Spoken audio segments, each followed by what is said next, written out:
Welcome to Our Girl Relationships. We talk about the problems people face in their day to day lives. Let's start with the video. My husband is my soulmate. I couldn't have asked for a better partner. He checked all my boxes and still checks them 7 years into our marriage. His family is amazing as well, but of course, there has to be a thorn in my flesh. Dave's younger sister. I wonder how that apple fell so far from the tree. She is nothing like the rest of her peace loving family. It's like her presence attracts trouble. She is defiant in every sense of the word. Everyone hopes she comes to her senses before life teaches her a severe lesson. At 18, she was actively looking toward getting pregnant and having a baby. This is someone who had never worked a day in her life and didn't know what it meant to care for another person. She didn't want to go to college, which is not a problem for me because you don't have to go to college to succeed. The issue was that she didn't want to do anything at all.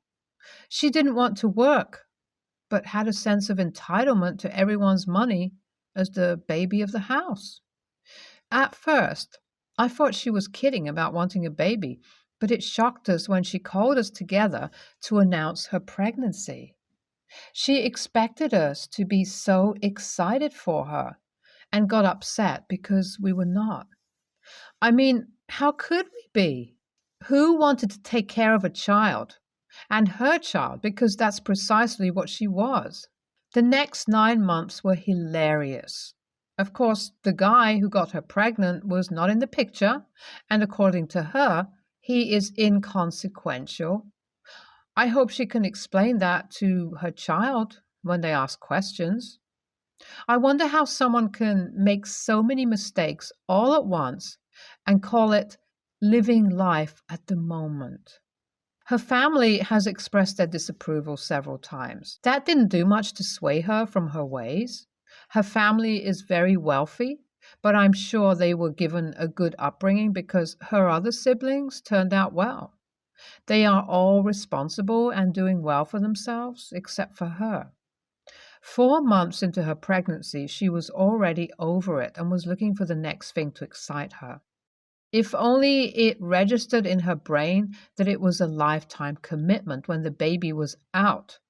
If only she knew that she doesn't get breaks from being a mom even when the kids are grown. She gave birth to the cutest baby girl. Once I saw her, I fell in love with her. I was just a little sad that she would have to see her mom grow into a responsible adult, which meant that she would make many mistakes.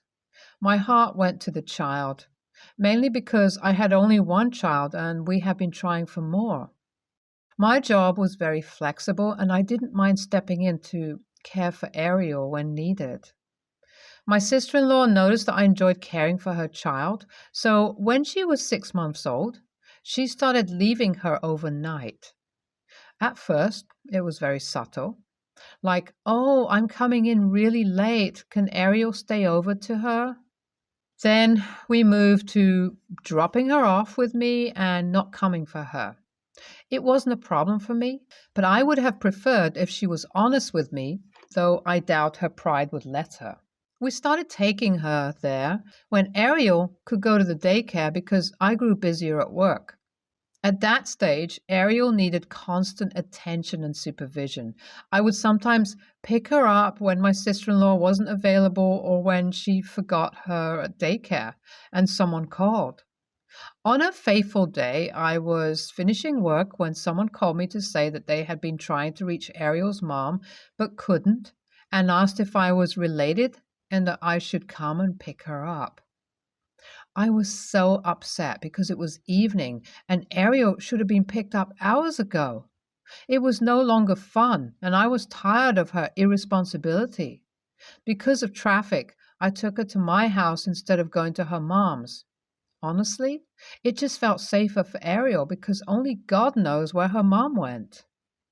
I didn't text or call my sister-in-law because I was busy and annoyed at her for forgetting her child again. The craziest thing happened. My sister-in-law reported me for stealing her child. and the police came for me. It felt like a movie with the actors all jumbled up. How was I the problem here? She should be detained for leaving her child several times and being an irresponsible mother. It so happened that my husband wasn't around that night because he had traveled for some business. Something wasn't adding up because my sister-in-law acted as though she didn't usually give me her child or that I had any permission at all to take care of her. The police also came late. She must not have just noticed that her child had gone missing, according to her. The next day, her mom came to get me and apologized on her daughter's behalf. She was so distraught about how her daughter was getting out of hand. She had become a nuisance that only wanted her way and caused trouble whenever she didn't get it. When I got home that morning, my house was upside down. It was like a massive party at my house, and that's when it clicked. My husband had told me about a party before he traveled that his sister wanted to have at our house, which he refused. She had planned the whole thing well and found a way to get me out of the house so she could have her party. I needed something to prove it to the police. Since she could report me to the police and make me stay there for hours for nothing, I would do the same to her. Only this time, she would get into real trouble because I'm the one with the truth.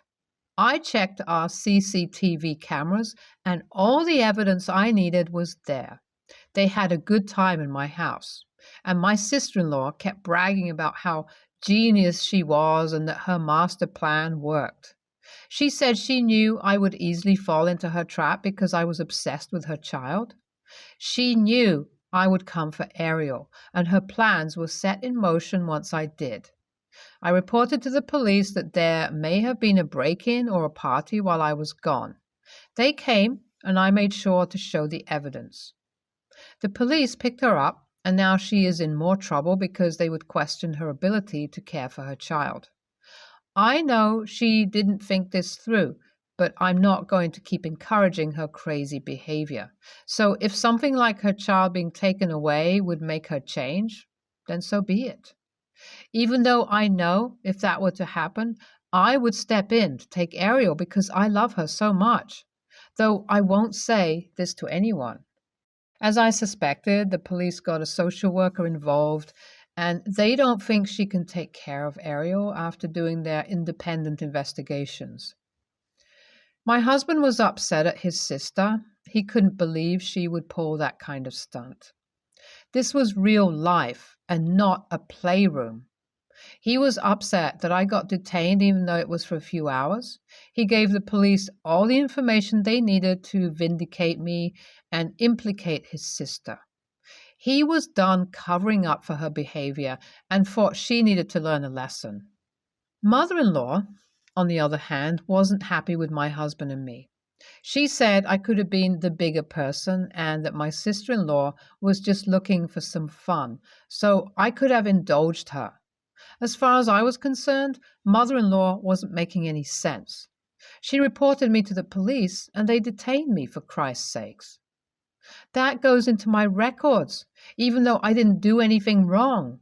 So that was no joke. My sister-in-law was an adult, and it was high time everyone saw her as one and treated her as such. It dawned on me that we could have enabled her behavior because we kept making excuses for her or stepping in to help her with many shortcomings. This has landed her in trouble. If I didn't report her to the police, she would still have gotten herself into this predicament some other way. This was bound to happen. My husband and I had an interview with the social worker since we volunteered to be Ariel's guardians. It went well for us, but not for my sister-in-law.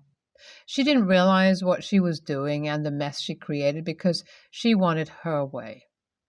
She was upset with me and tried to fight me several times. She said I had always wanted to take Ariel from her because I thought she didn't deserve to be her mother and that I had finally succeeded. My husband stepped in to put her in her place wherever she was going overboard. She was throwing tantrums everywhere, and everyone who knew her knew they needed to stay out of her way if they didn't want to become her problem for the day. My husband spoke to his mom, who still blamed me. He told her she had the right to say all she said to me, and she was one of the reasons my sister-in-law turned out the way she did. He told her that she always allowed her to have her way and do things she would have never allowed him and his other siblings to do while they were growing up. It was a big fight between my husband and his mom, but some things needed to be said and some boundaries set. So everyone knew their place and did not cross it. My mother-in-law was looking for someone to blame, and I was the easiest target.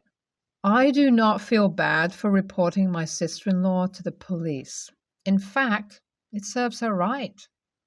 AIAH? NTA, your sister-in-law got what she was looking for. She knew she wasn't responsible, and she brought the police to find that out. You did nothing wrong, and your mother-in-law needs to chill. YTA, you knew this could break your sister-in-law, but you did it anyway. I agree with your mother-in-law. It was easy to be the bigger person. It looks like you really want her child for yourself, so though she had a plan, you had your master plan to take her child away. Full disclosure, I'm 47, male, never witnessed anything myself and don't really know these people. Everything I'm about to write comes from what my wife, 39, has told me. The situation is about the neighbors directly across the street. They moved in a couple of years ago and are a young couple. If I had to guess, I think they're in their early 30s. We wave to each other when we see each other and have said hi a few times, but I don't know their names. I'll just call them Bob and Susan. Apparently, Bob leaves for work earlier and comes home later than Susan. My wife has a hybrid schedule where she works part of the week at the office and part of it at home. Her home office is in the front of our house and looks directly into the house across the street. Recently, she's been telling me that when she works from home, she sees a man visiting the neighbor's house, either after Bob leaves for work or before he comes home. She swears she once saw adult activities between this stranger and Susan because their curtains were open. At first, it was just humorous. But as the weeks pass, my wife has gotten more and more agitated with the situation. She wanted me to talk to Bob to tell him what's going on, to which I refused because it's not our problem, and we don't know if they have an arrangement. Then she started to take pics on her phone to show me the car and the guy. It was almost a fight to make her delete the pics. Now, the agitation has turned into full-blown anger at me. Basically, she's mad that I am not more concerned with Susan cheating on Bob. I told her I have our lives to live. I simply don't care what goes on in their house. This answer angered her so much that she slept in the guest bedroom for a couple of nights. I don't feel like I'm doing anything wrong by minding my own business, but I also slept alone for a couple of nights. Thanks for all your opinions. I'll answer some of the questions you all been asking. Why did I make her delete the pics? I'm not a lawyer and I don't know the laws regarding taking people's pics without their consent. I figured it's safest to not have them. If things get out of hand and we get sued for invading privacy, we don't have money to waste on hiring a lawyer. Why doesn't my wife tell her themselves? She's an introvert and not comfortable with talking to someone who she doesn't know. Also, I'm guessing that she thinks it's my job as a man to tell another man the bad news. For those who think I'm TAH and why won't I get involved, I've watched enough news to know that a domestic situation is the most dangerous any cop will face in their career. Cops are scared to go in with tools and backup. I'll be alone as the messenger. Also, where we live, neighbors just don't get into other neighbors' businesses. Every year, there's a story on the news about some neighbor getting hurt or worse by telling their neighbor to turn down the music or don't cuss in front of children. These incidents are very common where we live. I don't need a hammer to my face. The comments about my wife thinking I'm okay with infidelity really opened my eyes. I never thought of that before and am grateful for this insight. I will be talking to her about this. NTA, however, your wife may take your disinterest in the neighbors' lives to mean that you are okay with infidelity. This could create problems in your relationship. I would first sit down and let the wife articulate how she feels and listen to her ideas for notifying Bob. I would then talk through the possible unintended consequences of getting involved in others' relationships, violence, so-called crimes of passion, etc. If she's still insistent that you get involved to notify Bob, then you might seek a third party to talk to, like a marriage counselor, for this one issue. An uninvolved party may help clear the air. NTA, is this real? Do some people not understand that sometimes people know their spouses have side relationships, or that interfering in other people's extramarital affairs is how you end up on Dateline? Just to be clear, if Ding Dong Dash is country specific, I'm talking about when children ring doorbells and run away. I, female, 29, am a stay-at-home mom with a sick toddler and a newborn at the moment. My husband, 31, took some time off work when the baby was born, but has since gone back. So it is just the babies in the house day to day. Safe to say, I'm not particularly well rested at the moment, and the house is a bit chaotic. Today being Saturday, my husband said that he would help me catch up on some of the chores while I got some rest. I was really grateful. It has been a tough week. Unfortunately, some kids in the neighborhood must have taken advantage of the good weather and thought to play Ding Dong Dash. The first incident was funny. The second time was mildly irritating, but I was downright frustrated by the sixth time. The baby and the toddler were both woken, disturbed each time, and I didn't get any of the rest that I was so looking forward to. I decided that I would help my husband with chores, seeing as I was up anyway. The seventh Ding Dong Dash just so happened to be when I was vacuuming the hallway, so I got to the door before the kids were gone. There were two young boys, I would say 6 or 7, and they got a massive shock when I opened the door. To be clear, I was firm, but I was by no means shouting or hostile. I asked them what they thought was funny about disturbing my family, and one of them responded that I was not their mom. I said back, I am not, but I don't think she would want to be disturbed either. After that, they turned and ran away. It was a very brief interaction. Later, a man identifying himself as the boy's dad knocked on the door and said I made the boys cry. He said that it was children being children. They weren't hurting anyone. And my comment about their mom being disturbed was uncalled for, seeing as she had passed away. He said that I made them both cry all afternoon and they are afraid of playing in the neighborhood anymore. He also said that he could not believe I lay in wait for them.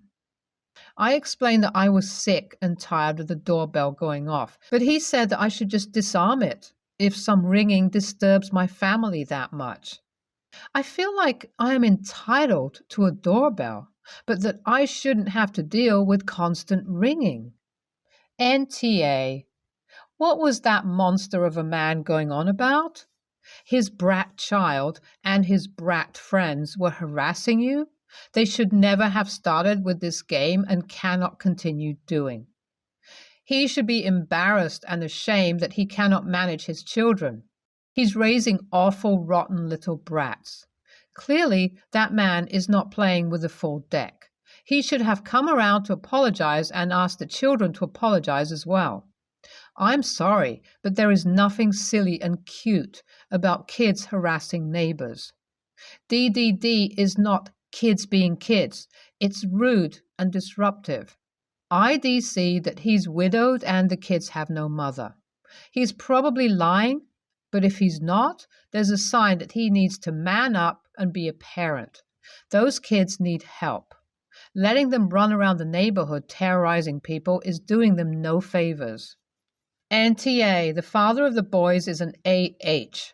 I find it odd that children that age are allowed to run the neighborhood without any supervision. That I find very concerning. He is a bigger AH to justify what the kids were doing. They were trespassing and not only bothering a family with a newborn, they could be bothering someone bedridden, sick, disabled, or whatever. Makes it difficult to answer the door. I used to work nights in a hospital and sleep days. His inability to parent his children is no excuse to disturb people. If a 6 and 7-year-old are roaming the streets without supervision, I would think CPS should be called. There are a lot of missing children that have never been found that were unsupervised when they went missing. NTA, they cried because you confronted them. Their dad was basically asking, how can you be better when my kids are wrong? The dad and his kids need to learn that people do not have to put up with them inflicting themselves onto others or their property, person, or space. And don't let the dad guilt trip you into feeling bad about interacting with his children the way you did because of the passing of his wife. Their mother has nothing to do with the situation. He should have corrected his children and come to apologize, not ask how can you be better when his kids are not being considerate of someone else or their property. Cheer, babe. Hope he gets so much needed rest from one stay-at-home mom to another.